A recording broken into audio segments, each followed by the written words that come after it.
if one hasn't had the darshan, which basically means that one's chanting hasn't got to the platform of clearing away the anarthas and getting to the platform of having some darshan of Krishna, then one would still be considered on the kanista platform.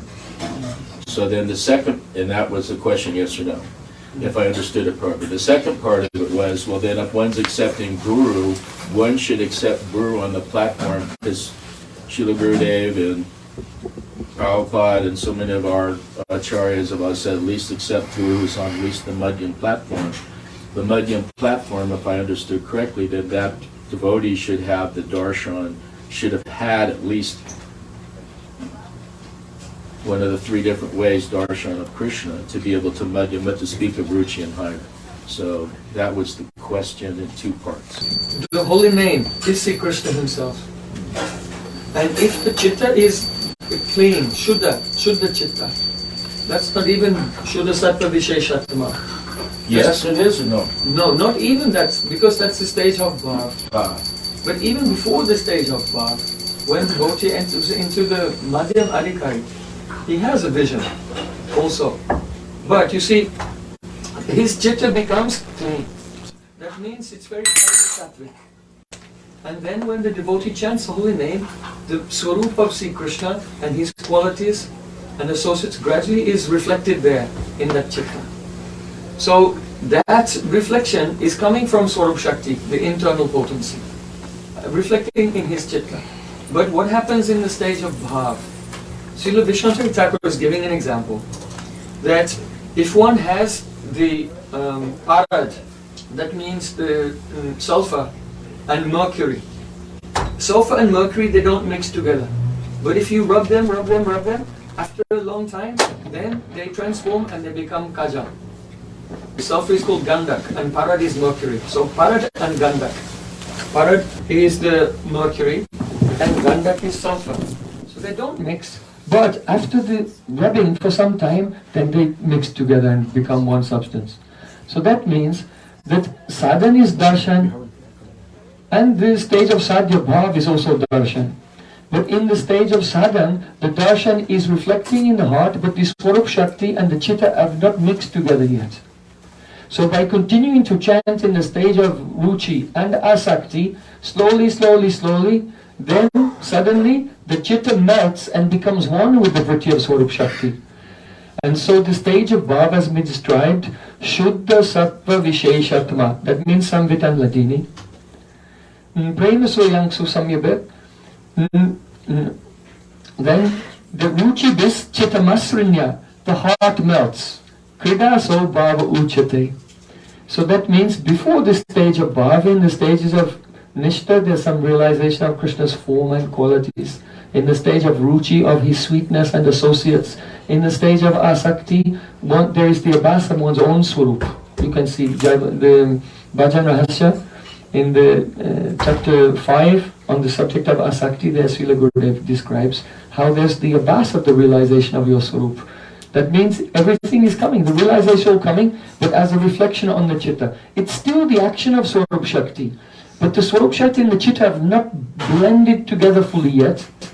And then Shuddha Sattva Visheshatma, Prema Soyanto Samyabak, Ruchi Bis Chitta Masrinya. Then the chitta melts and becomes one with Swarup Shakti, and that stage is called Bhav. So the Guru must have realization. Because if any devotee is chanting the Namaparad, this is not the holy name. This is not the holy name. So someone who is chanting Namaparad cannot give the holy name to someone else. They can give Namaparad to someone else. But if someone is chanting free from offenses, then the Shuddha Nam is reflecting in his heart and revealing all Bhakti Tattva. You know Namastakam of Srila Rupa Goswami? Yada baso pyudvan kavalita bhavadvanta vibhavo drisham tattvandanam api dishati bhakti pranayinim janastasyodatam jagati bhagavant namatarne kriti teni vakta kahima mahimanam bhavati. Oh Nam Prabhu, what learned person can adequately describe your glories? When the first rays of the sun, light of the before Shuddhanam comes in state of Shuddha Sattva Visheshatma even. The first rays coming from that Shuddhanam dispel all the darkness of ignorance and enlighten the heart with the vision of all Bhakti Tattvas. So the Guru should at least have a realization of the transcendental world, be free from all Namaparad, then he can give that according to his capacity to others as well. But if one cannot say, Om Ajnana Timarandasya, I am in the darkness of ignorance, and my Guru is also in the darkness of ignorance. If a Guru's eyes are not open, how will he open the eyes of the disciple? So, according to Vidvat Ruddhi, all the angas of Bhakti are darshan. Perhaps you know Bhagavad Gita, you know? Raja Vidya, Raja Guyam, Pavitramidam Uttamam, Pratyakshavangamam Dharmyam Susukam Kartamadhyam. What does Pratyakshavangamam Dharmyam mean? Spells with a torchlight of time. Direct perception of the self by realization. It gives direct perception of the self by realization. So Pratyakshavangamam Dharmam, the dharma of bhakti is that it's a pratyaksh. It's always a darshan. In Sambandha Gyan it's a darshan, in Abhidaya it's a darshan, and in Prayojan it's a darshan. But prior to the becoming free from the anarthas, and coming to the state of Nishtha and Ruchi, prior to becoming free from the effects of the Namaparad, then there's no vision. So that is just like shooting arrows in the darkness. So if someone is speaking about hearing, chanting and remembering, but they're not thinking that hearing means seeing, chanting means seeing, remembering means seeing, then they are discussing the prior stage, which is leading to bhakti, where the devotee is practicing archan, prakrita bhakta, and he is gradually going there. So Srila Gurudev said a wonderful thing. He said that you must remember transcribing and posting all these kathas. Gurudev said, there's a siddhanta for the Kanishta Adhikari, there's another siddhanta for the Madhyam Adhikari, and there's another siddhanta for the Uttam Adhikari. It's something very astonishing. So we might, I have heard this siddhanta, yes, I know. But what type of siddhanta for what level of devotee is it aimed at? See? So we mentioned earlier this discussion, it was actually Nemi Maharaj. I was in touch with him a few days ago and we were fondly remembering this. When and you have transcribed also and shared all these things with everyone. Nemi Maharaj said, Gurudev, you have told us we should divide our japa into 4 parts. And first, when we chant Harinam, we should do Parikrama of Govardhan and give pranam to all the... Gurudev said, stop. That I have told just for general persons. So it's not that Gurudev didn't say it, or that it's wrong. He said it, and it's correct, and you can do. But it's for a particular level. It's for a particular level. And actual bhajan is something far beyond that. So you can see that in the beginning of Bhajan Rahasya, in the preface to Bhajan Rahasya, Srila Gurudev has given the introduction written by Srila Bhaktisiddhanta Thakur, how to distinguish between Archan and Bhajan. And then when you enter into the first chapter, Srila Bhaktivinoda Thakur is discussing the one mantra of the Rig Veda. Om Asya Jananto Namachid Viviktam Mahaste Vishnu Sumatim Bhajamahe Om Tat Sat. The rishis are praying, oh my Lord, we don't know you very well.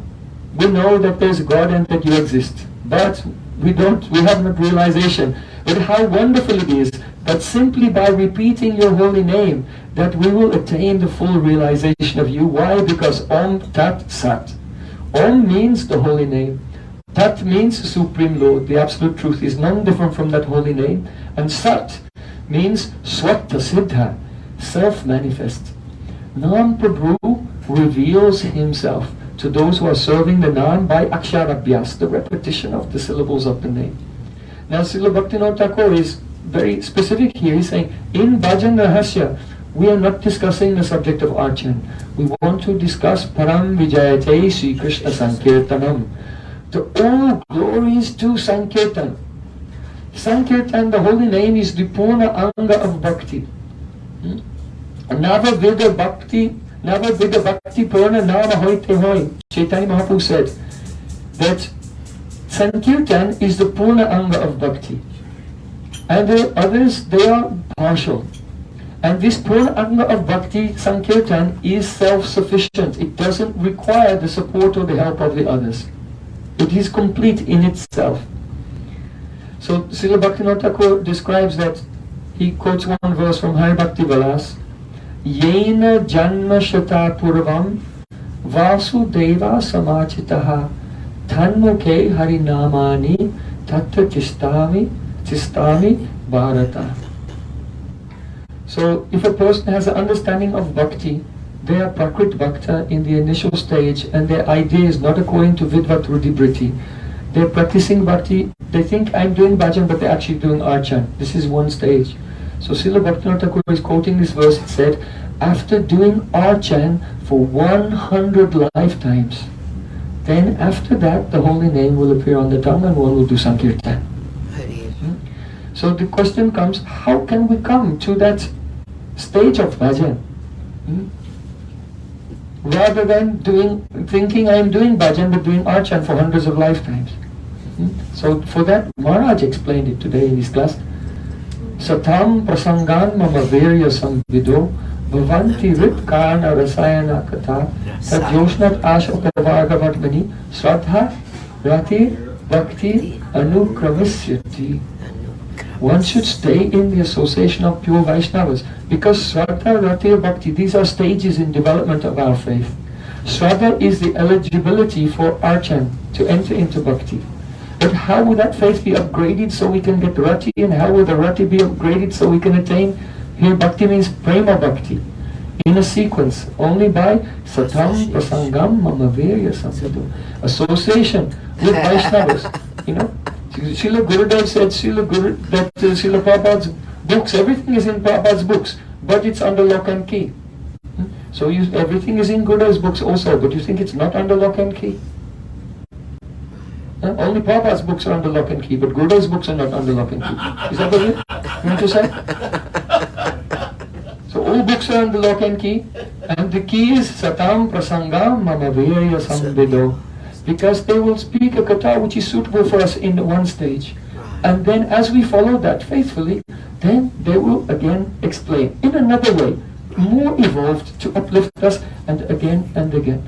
And in that company, Mama Virya Samvido, that katha is very powerful. Here, Virya Samvido means that the katha is imbued with the Samvit Shakti, Krishna Samvit Shakti, self-revelatory potency, by which Bhavanti Ritkana Rasayana Katha, that the ear and the heart become rasa yukt. They become united with that transcendental Leela.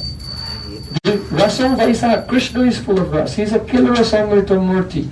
And his Leelas and associates are full of rasa. And by hearing that Katha, which is imbued with Samvit Shakti, then the ear and the heart become rasa yukta. In the association of sadhus, there's only pure Harikatha, flowing like rivers in all directions. Unless we take association with sadhus, then we cannot overcome the anartha of prajalpa. Because in the association of those who don't have realization, they talk this and that and this and that and this and that, and the mind becomes filled with so many vrittis which are not shuddha. So only in the association of pure sadhus, rivers of nectar are flowing all the time in all directions, and by listening and serving, then our mind becomes free from the worldly avesh, worldly absorption. Because as long as worldly absorption is there, then the experience, the divine experience, does not become open to us. So, Tadyoshnat Asha Pavartmani, by that association, the path of elevation from this world to the divine realm becomes open. So, in the beginning of Srimad Bhagavatam, this tattva is being described that Nashta Prayeshu Abhadreshu Nityam Bhagavata Sevaya Bhagavati Uttamaslake Bhakti Bhavati Naistiki. Here, it is said that by serving the book Bhagavat and the person Bhagavat, reading the book and serving the devotee who is an embodiment of all the truths and realizations which are contained within that book. By serving these, then what happens? Nashta Preshu, Abhadreshu. Abhadreshu, Srila Vishwanath Thakur comments, it means Namaparad.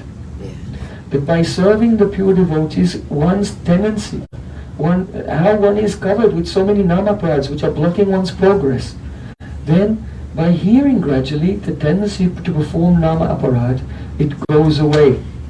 And as soon as the aparads go away, then the actual sport dharma, the nature that hearing is seeing, chanting is seeing, remembering is seeing, this becomes the realization. So Nityam Bhagavata Seva. Go Premananda. I want to say one thing. Vishwanath Chakravarti Thakur in the commentary on 3:25:25 makes this point exactly like this, what you were saying. He gives the gradation. He said if you hear the Harikatha from someone who's not on that platform, then you'll get an increase in your desire to perform bhajana kriya. Yes, yes. He said, but if you hear the Harikatha from such a satam, such an exalted devotee, hearing the sweet pastimes from that personality, then your anarthas will start to dissolve, as he was saying about the anarthas. Right. He said, then, by continuing to hear the Harikatha from such exalted persons, after the anarthas dissolve, you get nishta, and then by continuing to hear the Harikatha from such exalted persons, then you'll get ruchi. And then by continuing to hear the Harikatha from such exalted persons, then you get ashakti, and then bha. So at every stage, sometimes it's, oh, I already heard. I was initiated by Prabhupada in 19... I already heard. No, at every stage, even in bhav, you have to hear and associate with sadhu. This Srila Vishwanath Chakravarti Thakur says in the commentary on that verse.